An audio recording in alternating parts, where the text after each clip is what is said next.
What up, Word fans? It's Drew McInerney here at a very special premiere.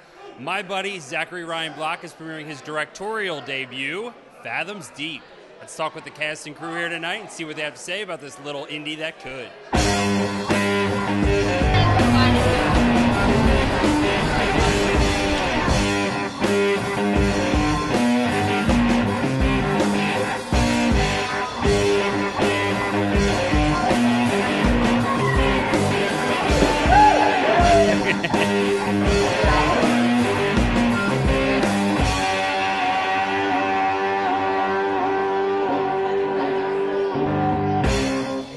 Well, we got lucky. We got one of the stars of the film. Mr. Robert Dill is here. How you doing tonight, Robert? I'm doing pretty good. How are you? I'm living the dream, hosting my own show. Get out of the shot. Quick. Get out of the shot. No, go away. Zach tries to steal the limelight from everybody else because he thinks he's cool. He's just a tall idiot. I'm kidding. So what was it like working with that guy? It's pretty crazy. He's a nut. In a good way. In a very good way.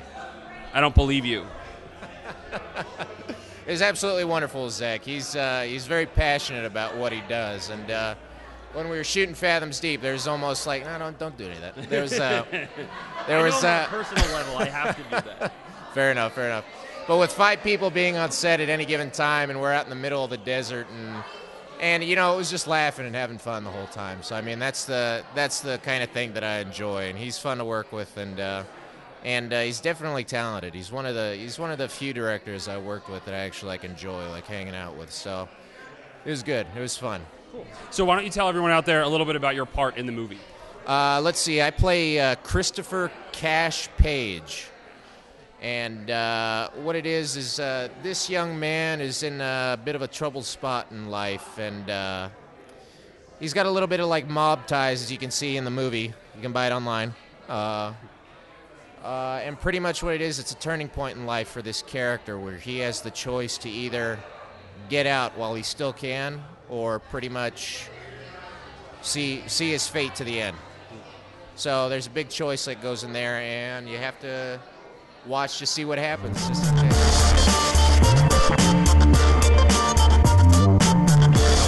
So why don't you tell everyone a little bit about your character in the film?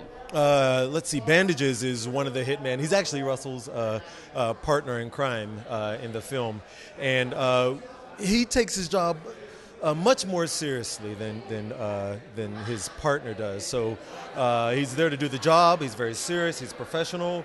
Kind of grounds the other character, and I'm just all about business. Yeah. Is there anything interesting that you learned on set of this movie?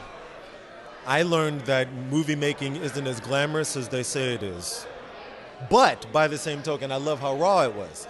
It was the darkest character I ever played, but again, the process was just so raw, and the script was raw, and it just felt good to get your hands dirty in this type of material. So I really loved it. And how was Zach as a director? He was liberating. He trusted you, which is really cool. He wouldn't have cast you if he didn't think you could do it. So I love that he let you do your own thing. He gave you a couple notes here and there, but he gave you everything that you needed in the writing and setting up the environment, and it was great. Awesome. Yeah, I really love the guy. I think he's awesome. I think he's great. I hate him. Yeah, well, and I hate Russ. I hate Russ too. Yeah, it works well. I hate them both. That's why I'm here.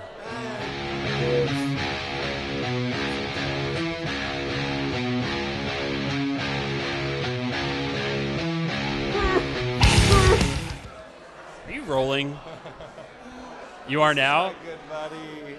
Oh, rolling film. It took me a second. I was like, what? All right. Let me just start by saying your hawk is ridiculous. What do you put in that? Look at that. I cannot tell you until they sponsor me. Oh, so it's a brand. It is a brand. It's only one brand that you use. Yeah, and can I cuss? Fuck those guys until they sponsor me. Beep. So your first movie, Fathoms Deep. Yeah. Why don't you tell everyone out there about your character a little bit? Well, I guess I'm supposed to be a badass. That's all I got. It's the hawk. That's all it is. This is just like badassness, right? there. I don't want to. I kind of want to. Can I touch it? Holy shit! I'm bleeding. He's quick at Good it. about that. It's okay. You did great. All right. Well, encouragement's always good. So many people out there don't know. Why don't you tell everyone out there what you do in your real life? Well, I'm a photographer, and I'm also in a band called Bad Fathers. www.iheartbadfathers.com. Go check it out. There were 5 songs in the movie that we produced and wrote and all that stuff. And you guys didn't write anything specific for the movie, right? It was just stuff that you had? I wrote the scene. Damn! Everyone's into the scene. I don't know what they're talking about. We'll find out later. Something about a scene. Yes, we said Austin like not really. Just saying the word. Thought it was funny, though. Turns out it was. We're not going to reveal what he's talking about, but you have to check out the movie to understand. I'm gonna start right here where I am in a hurry to let my words be with a pad. Understand when the tears dripping, but I'm really in a hurry to get my whole verse written so I can rid of some cat. You know, we hit it kind of quick and throw me in the trash, and then I'm on to the next. You should watch the making of. I haven't watched the making of yet, but you can watch the making of if you get the movie at fathomsdeepmovie.com. Did you buy the movie? Yes. What's your favorite part? She was the first one. That's because her boyfriend made the movie. The tall guy. But she's tall too, because everyone, you know how tall I am, right? I'm not short. Ready? No, keep those on. Keep those on. Can you get a shot of these things? This is what girls wear to premieres of movies. What is that? That's pain right there.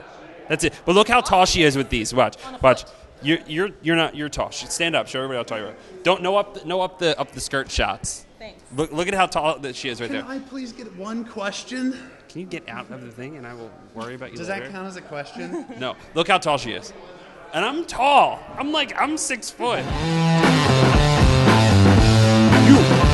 gonna work bad from now on. Two of you are gonna pay me back. Why don't you let us know and the audience out there about your role in Fathoms Deep? I play Lou. I'm sort of a crime boss, bad guy, trying to make things right and keep in control and be tougher than everybody else. Okay. So where did you draw your inspiration from in that role? Let's see. That's a great question. We've all got a killer inside of us. You know what I mean? We've all got a mean guy. There's a mean guy in there somewhere. You know what I mean? Yeah. You just mostly he's buried, but you bring him out once in a while. When you get parts like this, when you get a part like this, you definitely got to go for it. Okay. Yeah. So what was your favorite part about doing this film? The crew was really awesome. They were really nice. The dialogue was really fun. I liked my opening scene. The massage was nice. I enjoyed the massage. With Zach's girlfriend. Zach's girlfriend gave me a massage. Of course, I kept messing up my lines on that scene, so we had to take that over and over again. Gee, I wonder why. Yeah. But it was fun. I mean, the crew was great, and the scenes were fun and surprising and crass. Awesome. Yeah. Do you have anything special you'd like to say to Zach? Because he's going to watch this. Zach, you're an awesome dude, man, and way to go. And, what happens in the sequel? That's what I want to know. What's going on in the sequel? How are we looking? We're good? Okay. So you had a very interesting role in this film. Can you tell the people out there what you did? I wrote the instrumental score for Fathoms Deep. Yeah, it was worked with Zach very closely and wrote the instrumental music for it. It's a fun process. So how does one do that? What's your inspiration? Just the film in general or from other pieces? Well, the film is certainly the most prevalent inspiration. That's really where it all comes from. Talking with the director, meeting with Zach, going over what he wants for the film, the actors' performances, and just helping the film out as best I can. So, all right, so here's my question. Could you use the same score that you use for a drama for an action movie? Legally, no. But if it's yours and your movie, both of them? You can if it fits the scene. Or even better, it's action music under a comedy. Carmina Burana, Jackass opening trailer. All right. It's funny stuff. All right. So, kids out there, if you're making your own movie, hire this guy. You can use it for all of them after. All right. Don't do it. Don't do it. So, okay, here you have a really interesting role in this movie. I technically play the Jude Law character, which is just a fancy way of saying I'm the fella tied up in the corner. But having said that, I never thought I would play a Jude Law type. He's very dashing and handsome, and I fall downstairs. So it's kind of an interesting idea. I mean, I'm open to certain Jude Law activities. I'd have sex with my housekeeper. Or... And Sienna Miller. Absolutely. At the same time. Sure. Yeah. You know why? Because I'm a giver, and I work. Some may call it a perfectionist. I just happen to say it's Tuesday. Let's have some weird sex, Selena Miller. Okay, this is getting a little awkward now. So I'm going to stop with that question. What are you doing later? It's all the same in the dark. I'm blocking the... All right, so, wow. So how was it hard memorizing your lines? The thing was, a fellow who was supposed to do it actually dropped out at the last minute, and I had met Zach. I'm normally a host for a couple of TV shows. And he was like, said, oh, we got to drop out. Would you mind coming over and us tying you up in a sleeping bag for a little while? And said, yeah, all right, man, that sounds cool. So this is Russell. Many of you have already heard how much I hate him. How much do I hate you, Russ? Infinity and beyond. See how dumb that was? That was his comeback. But Russ, I'm proud of you. Thank you. This is your film coming to fruition. This man was a producer and also one of the stars of the film. He's the baddie, the badass, bad guy. Yeah, you can hire him at a day rate of $0, pennies. I will work for Burger King. And tongue tacos. And a tongue taco, yes. You have to see the movie to understand that. So you got to do this movie. What was your inspirations? What were you trying to achieve when you got yourself into this? Zach and I had done a short called One Man's Goal, and we decided. Zach came up to me and he's like, "Hey man, let's do a feature." And I was totally down to do a feature, and we had some options. We were going to do an alien abduction movie, or we were going to do this alien abduction movie. We required like thousands of dollars. We didn't have any, so we ended up doing this. So, yeah, Zach started working on the script, and then we met a few times, and we devised it, and presto, we went and shot. So would you say that this experience of doing this film, did it kind of crush your dreams in an aspect, or did it just make you want to do more? Well, 6 months later, we shot another one. So, yeah, obviously we're going to keep doing more. So, given the little time and little budget, if you had to do it differently, what would you do different? I think we would spend a little bit more time on the script. It could have done with about 3 more weeks of just tweaking, or a month of tweaking, and then we could have just gotten a couple more helpers, you know, just like a PA and then maybe an AC to like pull focus. Because most of the time, Zach was pulling focus and running the camera. I mean, it was pretty crazy what we were doing. We were always doubling up, tripling up. We were like wearing many hats at one time. And I think Zach especially did an amazing job. He was the lead actor. He was the executive producer, the guy with the money, and he directed the whole thing as well. And hats off to him. He did a really good job. Yeah. If I could change things, I would have taken a little bit more time to make the film, because you shoot it in a month and then you sit and work on it for the next year or the next year and a half. So why rush the production? You're going to be sitting there in post for such a long time. Enjoy it. Enjoy what's happening. I look short? Good. Get a picture of that. So I wanted to come and say a few things before we started. So, I mean, most of you guys know what the film is because you heard me talking about it for a year and a half. But kind of had, a few things to say about it. Russ, Julianne, if you guys want to come up and say a few things, you're more than welcome to. But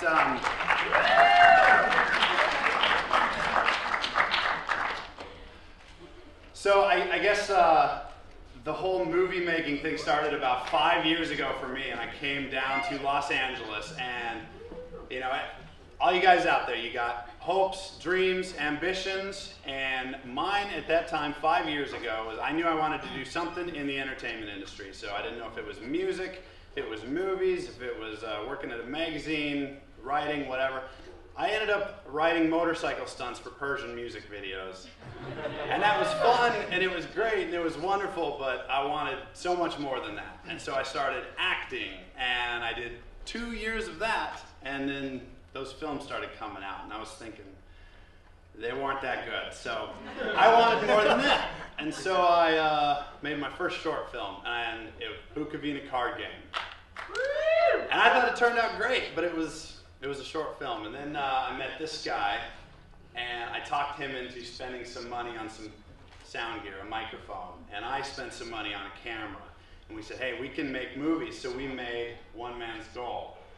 And I thought that turned out pretty good. In fact, we won Best Actor, we won Best Ending for a Short Film, and got nominated for Best Cinematography on that, and that was 2 years ago. And that was fun, and that was great, and that was wonderful. But nobody cares about short films. So I said, we need to do a movie. And as underprepared as we were, we went out there with all the guts in the world, with the equipment that we had, and we made our first feature film, Fathoms Deep. This is Russ, producer. There he is. He's British, so. All right, guys. Well, we did this. We actually worked on a few shorts together, and we teamed up, and we're like, oh, let's go out and make a feature. And we went out to the desert and got all dusty, and we came out with a feature. I don't know. There's better stories than that. Okay, so part of the inspiration for making the movie was the location that we shot it in, and I mean it is a very strange place, and it was very appropriate to go and film there. So we had a lot of strange times up in the desert. All right, well that's good enough for me. Anyone else out there have a question? Yeah. Yeah, go. Does this thing go up there? No. I doubt it. We can hear you. We can hear you. Shout Why am I out. up here? Cock scene. Real or fake? My God! Well. I actually know the answer to this one, but I'm It's not. on Zach's fridge. It is. It's got like a suction cup, and it's still sat on Zach's fridge. And for some reason, it's all chewed up, so there's like bits hanging off it. We'll post it on Facebook. I think that we should raffle that off at this point. Oh, we totally should. Someone out there can have the love out and as well. it needs to go. It's called Zombie Dick. That is the name. Why did you bring up the? That's what you want to No, know? okay, so I do want to address that. That was the scene that we're like, we absolutely cannot have this in the movie. That is, it came to us from an outside source. So like, this is funny. You guys got to do it. Absolutely not. We're not having a cock in the film. But after, it was funny, and I'm like, okay, well, if we can film it and make it, if we can film it right, then we'll think about it. So we filmed the whole movie. That was not in it, and then maybe 3 months later, I have a 70-minute movie, and I'm like, that's a little short. Okay, what can we put? Glory hole scenes. So we shot it, and I thought it was funny, and there it's in the film. Clearly he has a sick sense of humor, in case you haven't noticed. Any other questions? I have a quick question. Yes. Regarding the young man in the beginning who's tied up with the credit card in his mouth, I mean, I think I speak on behalf of everyone. He's in the sequel. It's fantastic. I would say Brando-esque. And raw sexuality. Is there anything else we can see from that young man maybe coming up in the near future? Maybe coming up in the near future. The young man who just wanted it off the street. I gotta say, first off, I commend all of you for making a fantastic piece. Well done. Okay, that crazy rambler is actually talking about a prequel based on that character of that guy that had the credit card in his mouth. 10 years earlier, he was in college, and it's called Disorientation, and he gets in some crazy shenanigans involving pissing on faces, and puking on faces, and babies getting scared, and just crazy shenanigans like that. And that will be coming out in about 3 or 4 or 5 or 6 months. Or less. Okay, anything else? Who are some of your favorite directors? Okay, well, obviously, in relation to this movie, Guy Ritchie, Snatch, that style, I mean, that's really what I was going for with this. And the reason why we made a very low-budget crime movie is because I felt that's what we could pull off. Tarantino, obviously, you know, with the ramblings that all these characters get into. So I have a lot of favorite directors. I want to make a lot of different movies, but for the budget and for the time frame and the everything that we had access to, it was going to be a crime movie in ode to those directors. You want to say anything on that? David Fincher. Yeah. So there you have it, indie filmmaking at its finest. Make sure you go and check out fathomsdeepmovie.com and pick up your own copy since it's on DVD now. Thanks for tuning in, and I'll see you next time.